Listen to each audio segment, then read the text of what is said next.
And hello everyone, this is Tom, and this is Autism Inside Out, and I'm doing a video response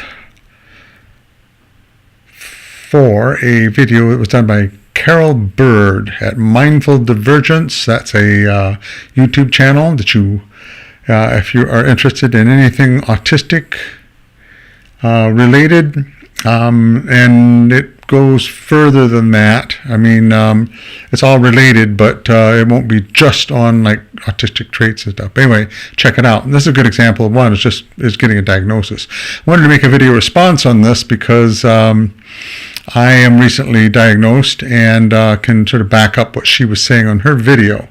I'm going to try and make this very short, which is very difficult for me, as anyone knows. And what I wanted to talk about was just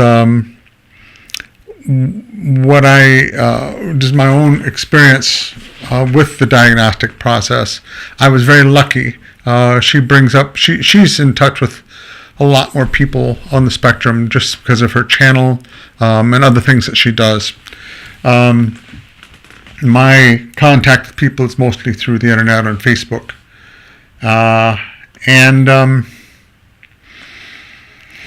The diagnostic process, it's unfortunate that it is so cumbersome and difficult and sometimes impossible to navigate. And it's very unfortunate because it is such an important event in our lives. I don't know what the number of people seeking diagnosis that aren't on the spectrum.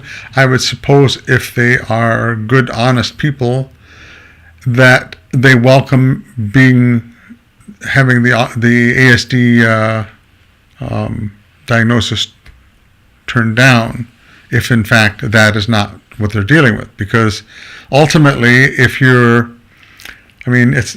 I don't think this is the kind of thing that you're going to pursue just as a trivial thing to add to your body of knowledge about yourself. This is a very major revelation. It has been for me. And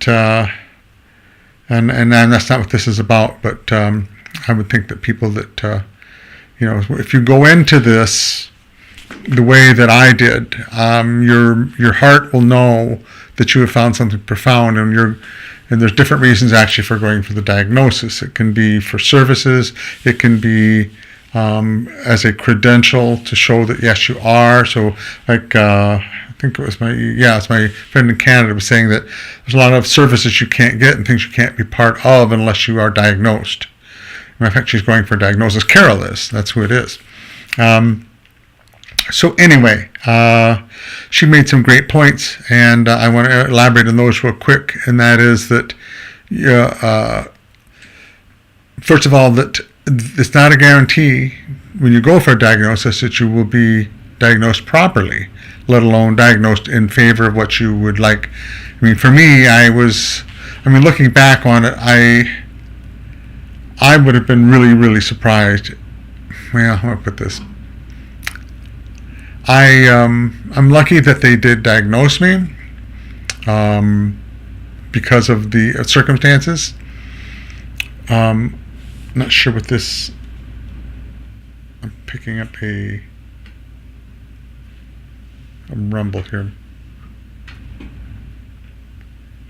That might be my heater turned on.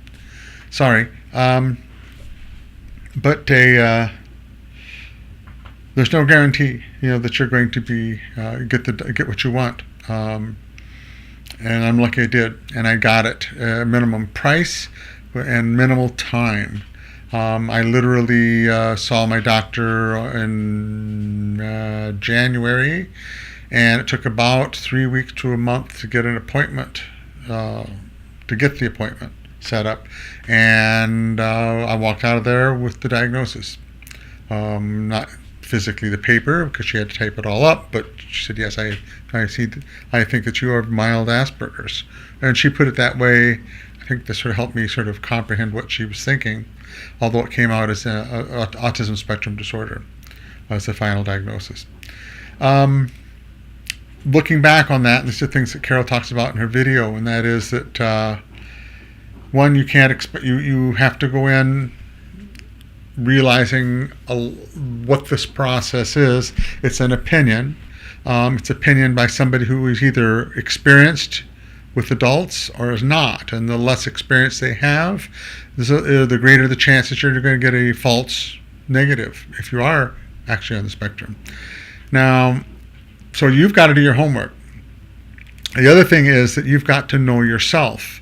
I went in there after approximately 2 months of immersing myself in everything I could with autism. I was talking with people. I was reading. I mean, I was just, I was just literally immersing myself in as much information as I could find out, and because it was a profound event for me, an extremely profound event for me.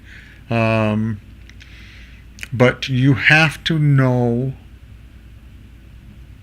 Okay, for me, I lucked out. I think in a lot of ways, because in that 2 months, I learned enough about myself to be able to, when she would ask questions, to say, do you have any social problems?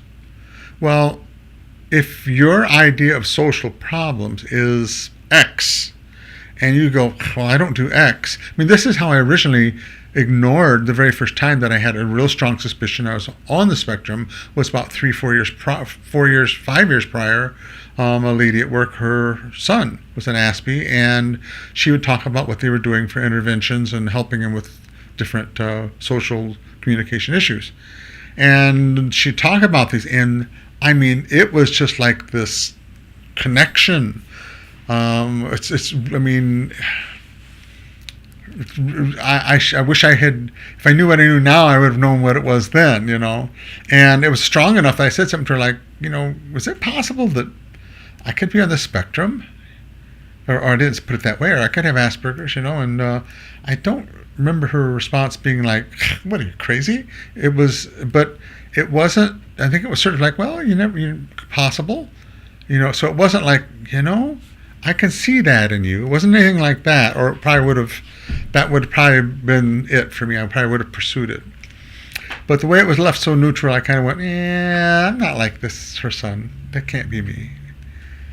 So anyway, my whole point of saying all this is that luckily I went in there with enough evidence, because that's what they're looking for. Especially for me, it was just an interview for me.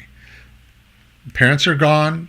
There's no teachers. There's no social workers in my life. There's nothing, nobody to come through and really say, yeah, I noticed this in Tom. Now, I suppose if they had to, they could have talked to my boss. But to be honest with you, she's oblivious. No, I don't see anything. Of course you don't. You don't know what you're looking for. This is kind of the problem with clinicians that have studied textbook children with autism, and have watched the movies or gone to the classroom for whatever credits they need, and they watch these kids that are on the more severe area of the spectrum in communication difficulties and whatever, and plus they're kids.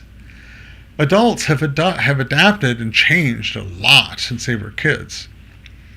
So anyway, so this is something to remember. You've masked, you've changed, you're hiding, you're knowing it or not. There's stuff, believe me, that you're going to find that you're not going to believe. You're going to find. And the longer you study yourself and what the traits are of autism and find more in you, the more likely you're probably going to get a good diagnosis. Now, that being said, you don't go in and, you're not going in to lead the clinician's going to be asking you the questions. But and I give this example, I think I may have started giving this example earlier here, was that if they had said anything about self-stimulation, repetitive or perseverating self-stimulation behavior, I would have said, no. Well, I'm doing it right now. You can't see it, but I'm playing with it. I'm doing the hands things.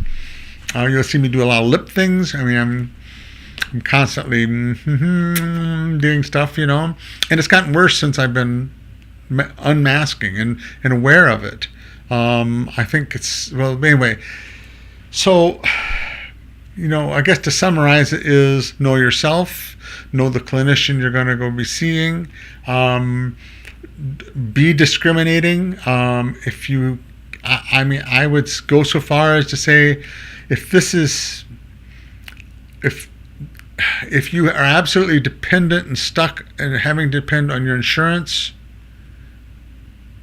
you may end up lucking out. If you don't, you're going to have to go to another clinician out of your pocket anyway.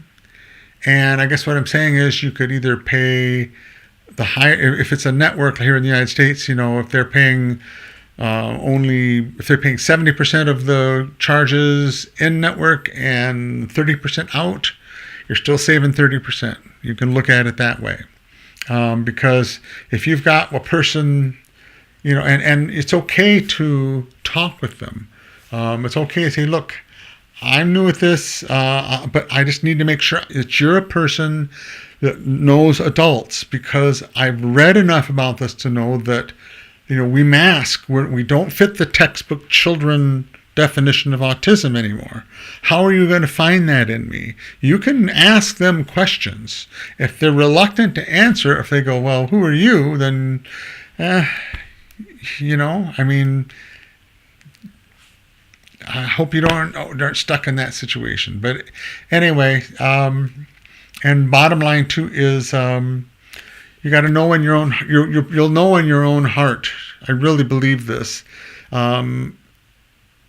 It was a profound event for me to find this, and I was literally I bet you my mouth was literally open, going, "Oh my gosh, these people are talking about me." They're talking about me and my experience that I've never talked to. I've even had the words to express, and here they're talking about this stuff, So you're going to probably know.